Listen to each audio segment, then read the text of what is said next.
Welcome to the Red Path. My name is Dara, and today I'm going to be showing you how to write a competitive world leaders list that does not include Angron. So grab yourselves a brew and let's dive into the video.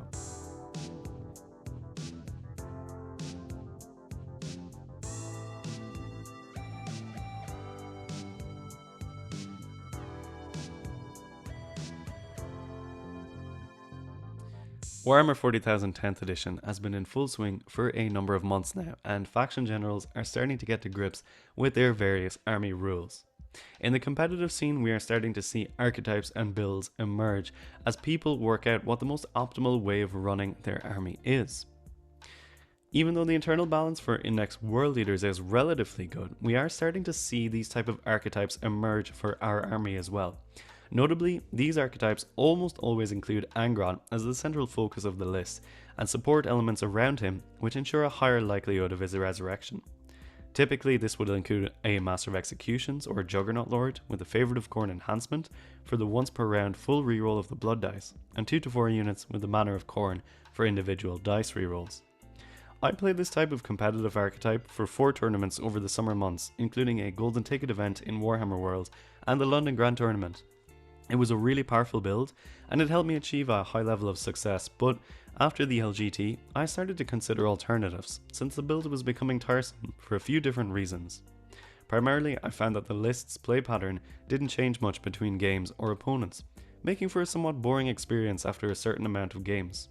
Additionally, I felt like my skill improvement was being stymied by using Angron, since his win condition could sometimes be as simple as throwing him at your opponent in turn 1, which doesn't take a lot of brain power to do.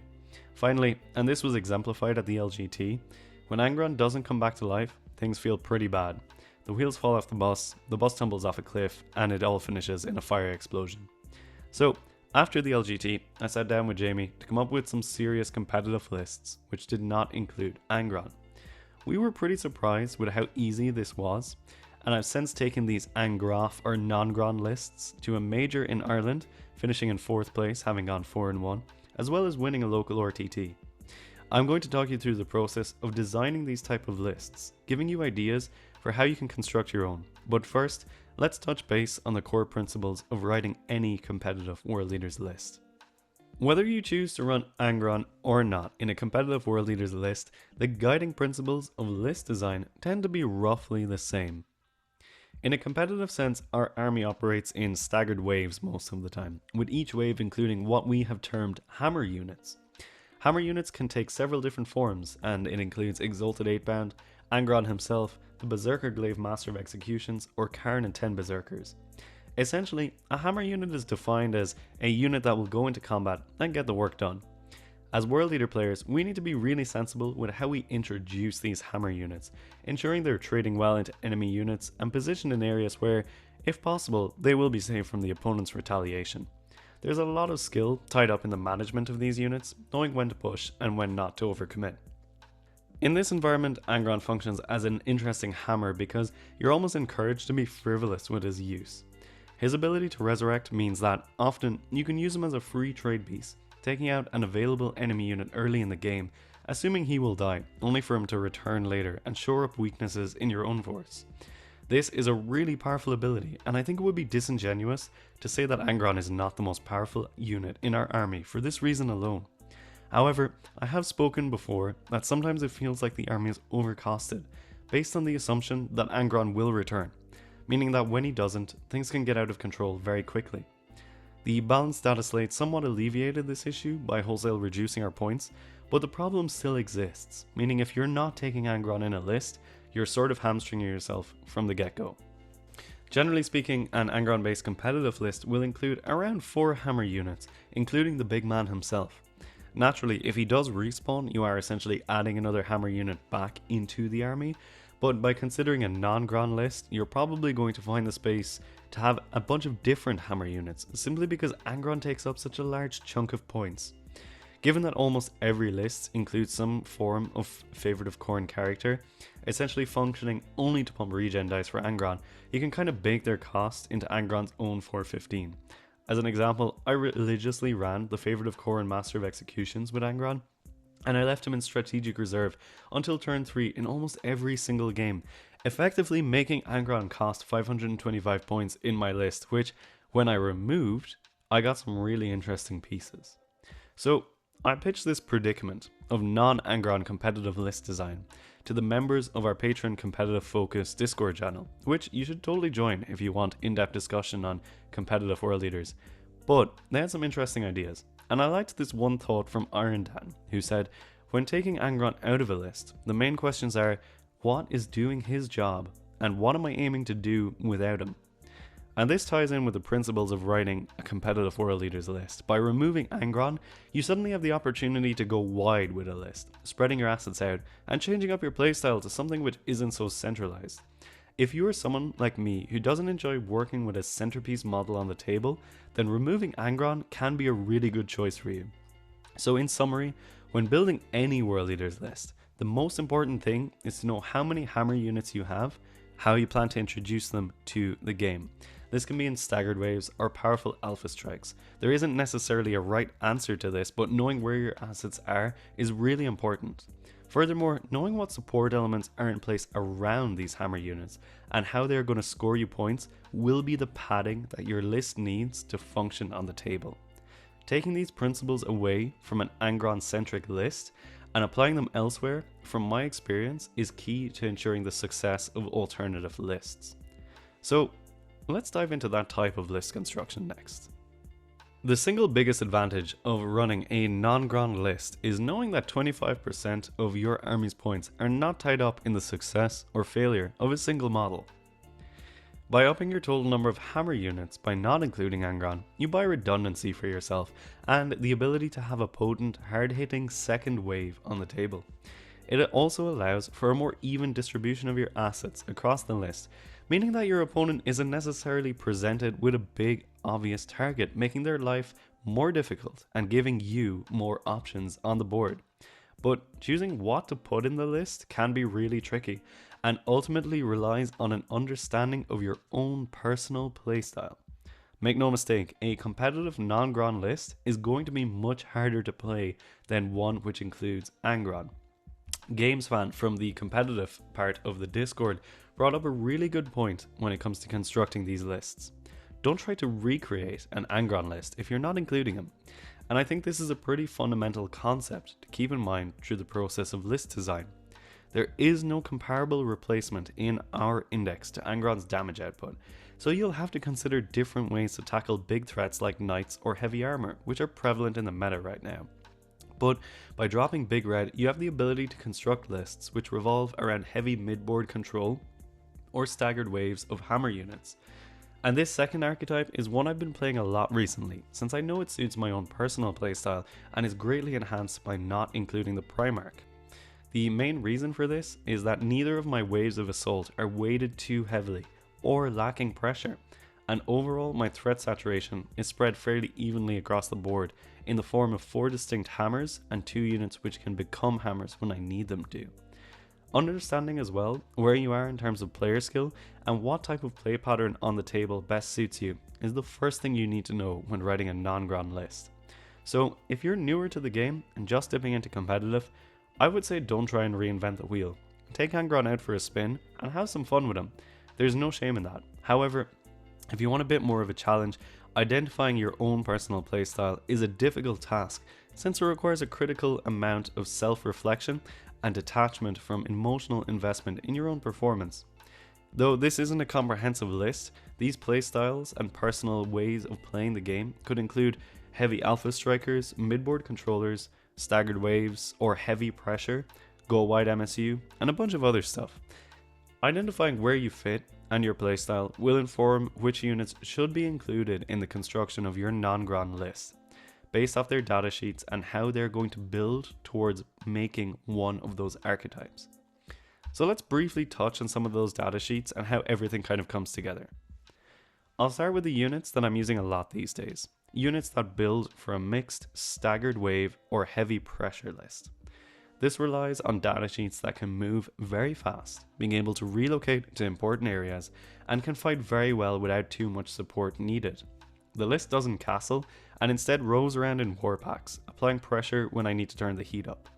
It has the capacity to move in hard in early turns, or slow play the game, ultimately being a highly reactive list that responds to enemy positioning, preferring to counterattack than make the first move. The units which play particularly well into this type of gameplay are Exalted 8-Bound, who can punch into a variety of targets thanks to their changeable weapon profiles, and they bring a new meaning to the word speed in 40k.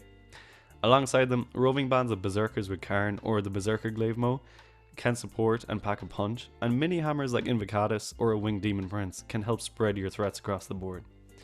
On that note though, Invocatus really amps up non-Angron lists with the Scout move, and a wide range of units can be attached to them for extra protection.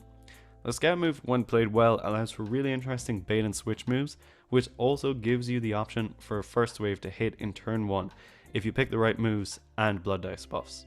The Demon Prince with Wings is my new personal favourite unit to play with also. I love giving him the Brazen Helm, which isn't necessarily the most obvious choice. People tend to gravitate towards the Berserker Glaive, which is a valid pick for him, but it does devalue any Masters of Executions in your list, since that enhancement shines the most on them. The Helm, alongside a possible Feel No Pain or, in combat, the damage reduction stratagem, makes the Prince incredibly difficult to kill. Packing a good armor save, high toughness value, and plenty of wounds, I've had a lot of fun ingressing this guy in and causing havoc for my opponent. He's a little bit difficult to screen out as well, and once he lands he becomes a roving threat which has to be dealt with, but can take a decent amount of punishment. Something a little bit different though, like a mid-board controller list, might lean heavily into durable units which can hang around and take a pounding. This is where Terminator bricks may shine, since the ability to easily boost their movement early can get around a lot of their innate issues, and by putting up a Feel No Pain constantly, they can be a dominating presence in the mid-board. Taking a Foot Demon Prince here to cast out a 4+ invulnerable save aura for Berserkers or Jackals nearby can double down on the stickiness of this list, allowing you to have lurking units for a counter attack on any pushes and be a nuisance to your enemy in the next turn.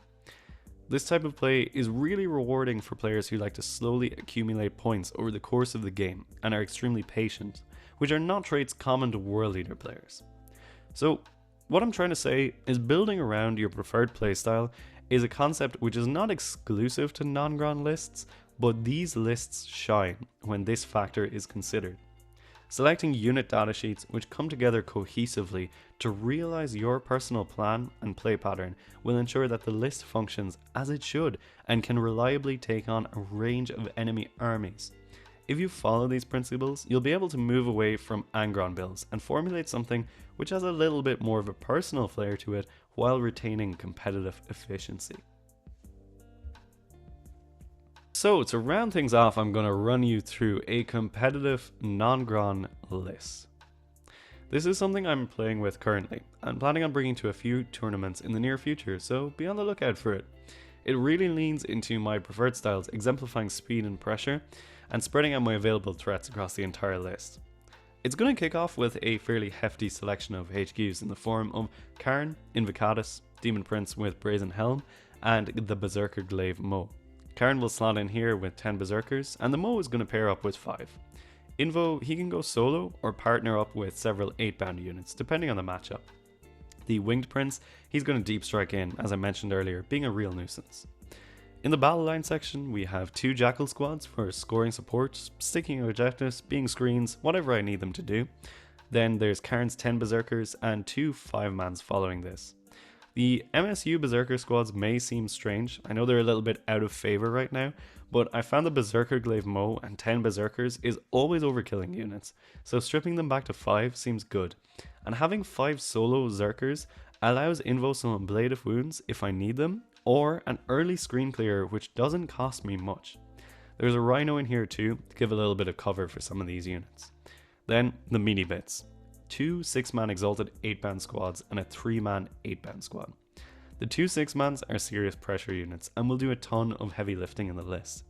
The 3-man occupy an interesting role, potentially buffing other units if I choose to slow play them, or clearing a screen early if I need to. Either way, it's a packed section of tough bodies which are ridiculously fast. Finally, I've allied in Skulltaker as a cheeky 40mm base deep striker who can show up, score secondaries, and potentially cause minor havoc in the backlines.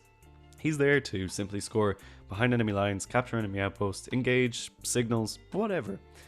So overall, the list has 4 obvious hammer units in the form of the 2 Exab squads, Berserker Glaive Mo and Karn squad, but Invo, Prince and the 3-man 8-band can be minor hammers in their own right.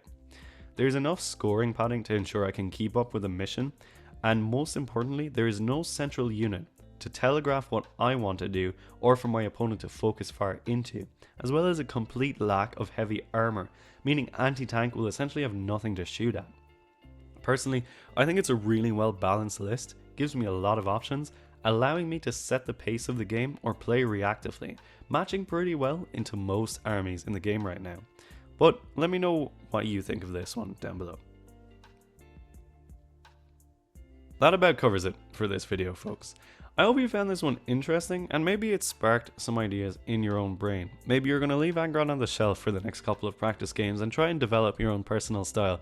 I would love to see that, and I would love to hear about it down below in the comments, so be sure to let me know. If you're not already in the Discord as well, please feel free to join it. The links are in the description below, and there's always a very active conversation happening there about the World Leaders and a variety of other things as well.